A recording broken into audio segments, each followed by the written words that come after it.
You're not alone. You're not crazy. You're not wrong. You were not the bad kid. You were not the difficult child. You're not in charge of managing everyone else's crisis. Other people's reaction to your boundaries is a reflection of them, not a reflection of you or your worth.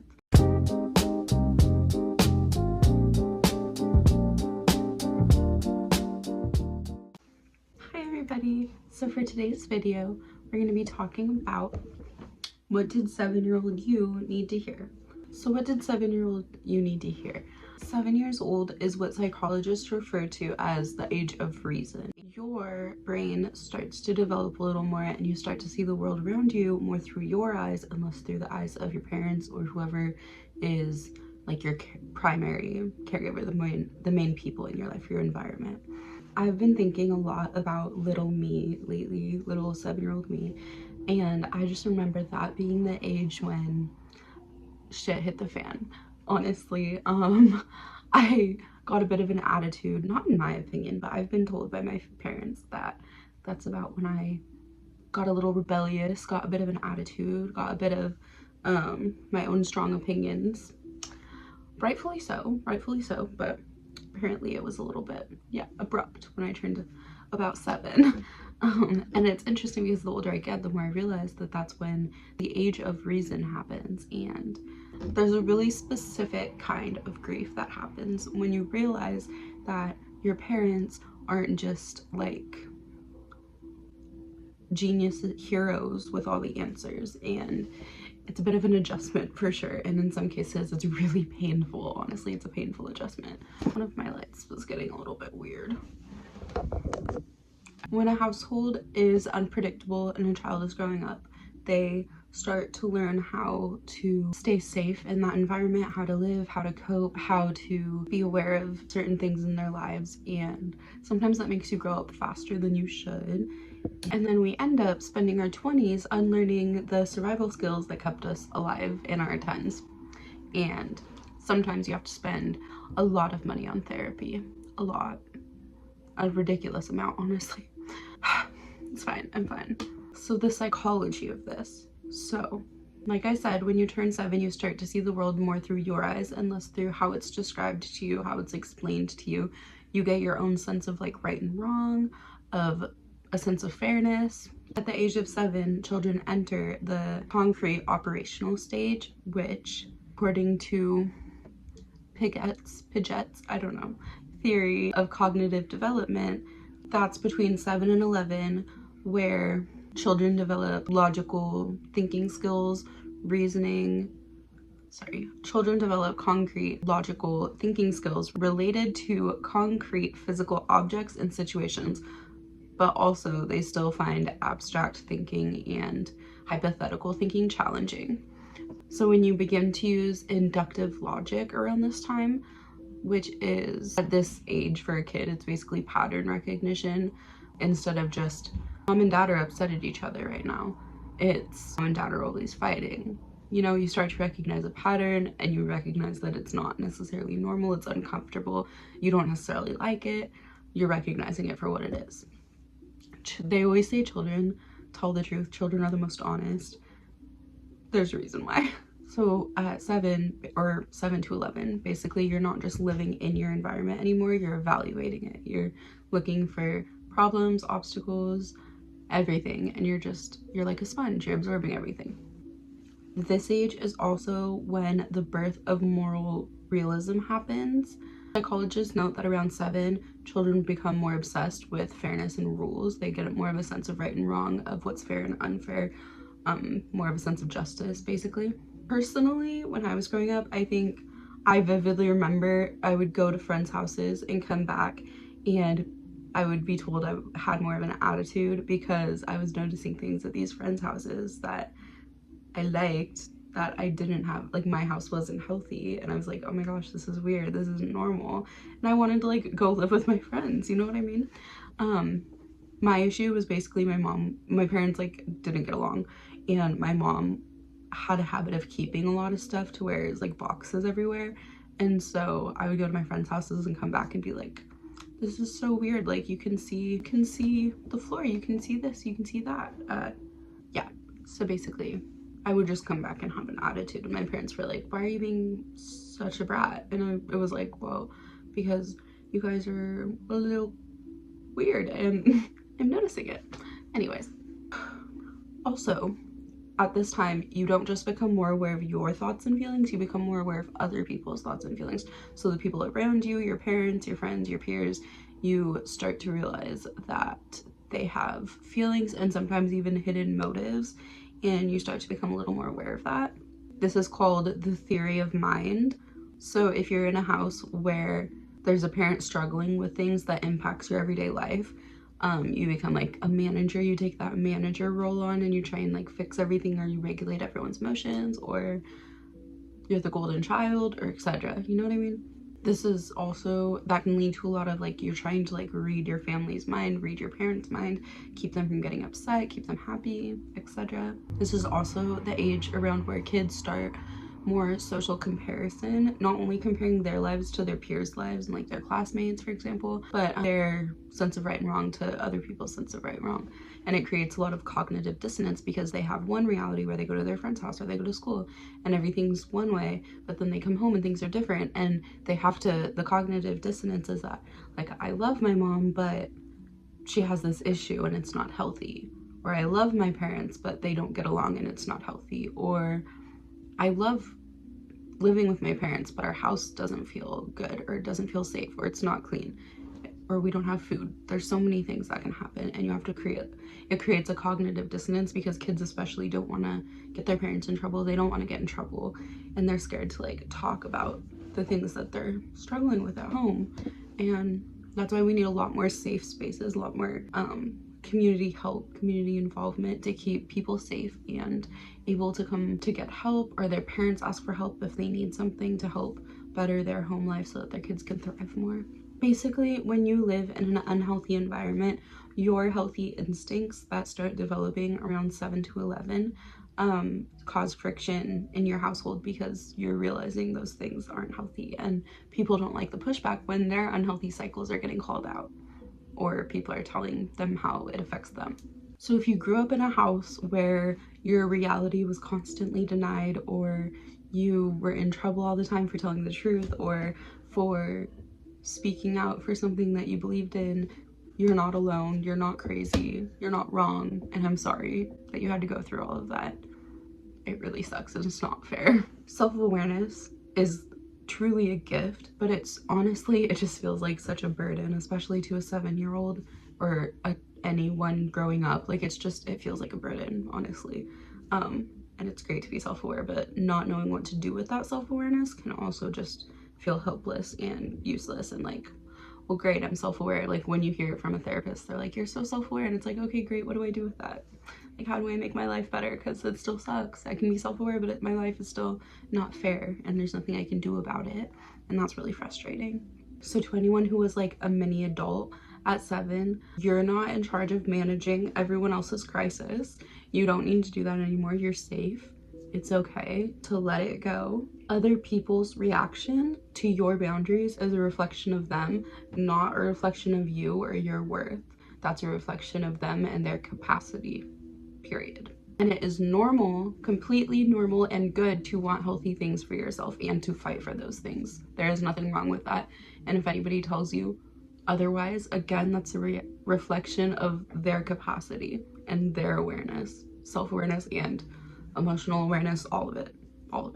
I'm 24 and I'm still figuring out how to, like, I do not have this together. I'm just learning this. I just have been thinking so much about my younger self and what she needed to hear and what I need to hear now, and what maybe some other people might need to hear to continue healing and just being real about the shit in life. You know what I mean? You know what I mean? I'm still learning how to be a functioning adult, and I am not even close. So, not a psychologist, don't quote me. I'm doing my best, and so are you, and that's all that matters. That's what my dad always said. You can only do your best. That's all anyone can ask of you. So that's what I'm out here doing. You need to hear that you are responsible for yourself and no one else. I know I need to hear that. You're not responsible for anyone else's emotions. You're not responsible for anyone else's actions. You're not responsible for anyone else's opinions or thoughts, etc. let it go. It's not your weight to carry, and we're not bringing it into 2026. We're leaving it in 2025. Oh wait, I rebuke. I know I need to hear this. You can love someone so deeply and also be incredibly exhausted of the environment that they create and the energy they create, whatever it is. You can love them and still not be down to handle that any further, and that's okay. No further explanation really needed. I know I struggled with a lot of comparison, not just in comparing my house or my family to other people's, but comparing myself to my peers. I was so tall growing up and a little bit more muscular, and then all of the popular girls and some of my friends were like really thin and really small still, and I felt like a giant. I just remember being in like line for recess and feeling like I towered above everyone, and like I was just like bigger, and I felt like I took up too much room, honestly, is what it came down to.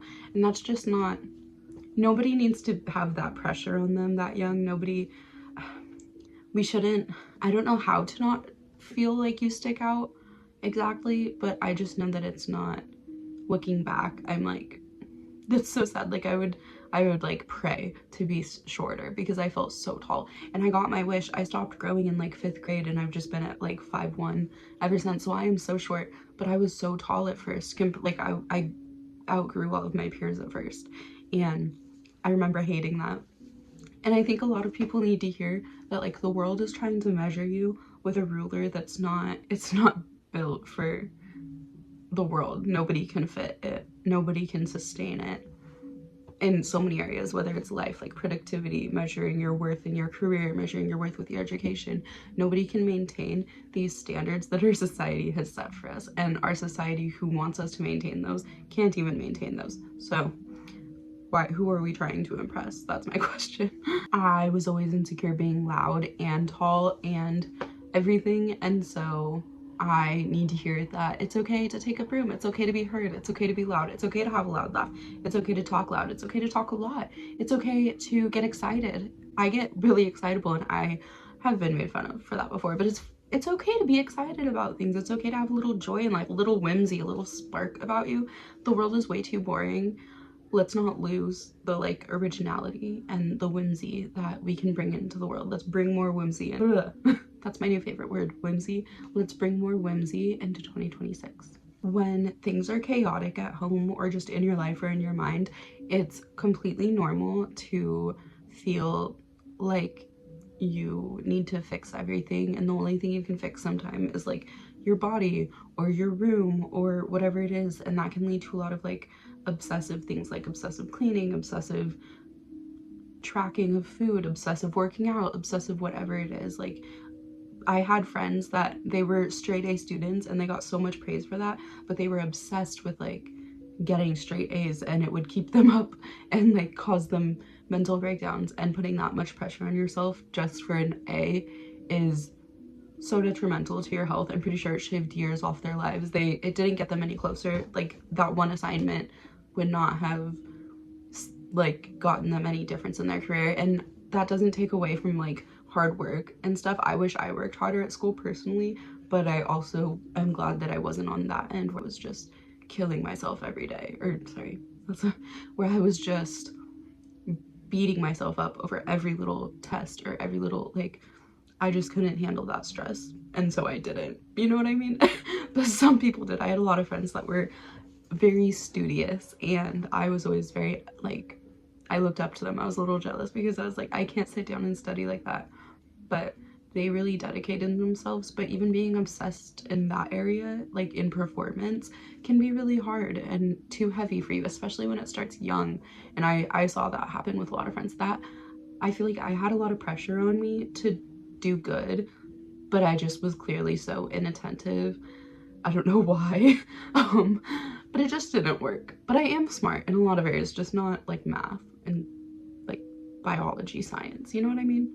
So there's this concept called reparenting, where it's basically you didn't get parented or parented well growing up, and so now you have to go and parent yourself and reteach yourself how to be a functioning adult in our society. And We just end up spending most of our childhood trying to fit ourselves into boxes that our parents or our peers or society or school has like built for us, and it doesn't work. And then we get to our adulthood and we don't know how to do basic stuff. School doesn't teach us how to do that stuff. I wish it did. But it's hard to make the switch from that and having nothing in your control, or not even being allowed to make your own decisions sometimes, to having everything in your control and being the writer of your own story and being responsible, like going and getting your own therapy, making your own doctor's appointments, taking care of your own stuff, getting to work. If you're in college, I remember the switch from being made to go to school every day to having to get myself up and go to school every day did not go well. And I just didn't go to class often times, and I still paid the money for it. And I regret that. But it's really hard, and you don't have the foundation of discipline in yourself, and you just have like people harping on you, getting you through life growing up. It's not an easy switch. It's not an easy switch. But you have to realize that now your life is in your control, and you have to make the best of it. You have to try and get the help you need, the resources you need to make a life that you can be healthy in and that you can thrive in. And it's way easier said than done, but we're in it together, and there's if there's a will, there's a way. If there's a will, there is a way. Yeah.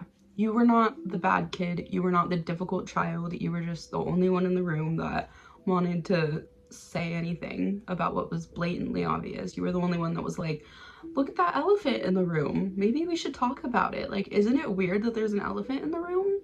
And everybody was like, why are you talking about the elephant? The elephant doesn't want to be talked about. And you're like, I just thought it was weird. The elephant kind of scares me, but like, okay, the elephant's just normal. We just ignore it. That's fine. And that's what life can feel like. But you're not crazy. You're not alone. And we don't have to let any elephants go unmentioned from now on, because we make the rules of our own house. We run our own lives. We are the stars of our shows, and if we don't want it, we don't need it. So if this video felt like maybe a personal attack, I didn't mean for it to, but maybe it means you resonate with it. Leave a comment down below about just a lesson you've learned, something that you wish you had heard when you were 7. These are all the things that I've been thinking of the last few days, at least. There's a lot more probably, but that I've been thinking of the last few days that I wish I had heard when I was 7, and that I think other people needed to hear when they were 7. So if you're ready to enter your taking up space era and your healing but being real about it era, you can hit that subscribe button down below and join the journey.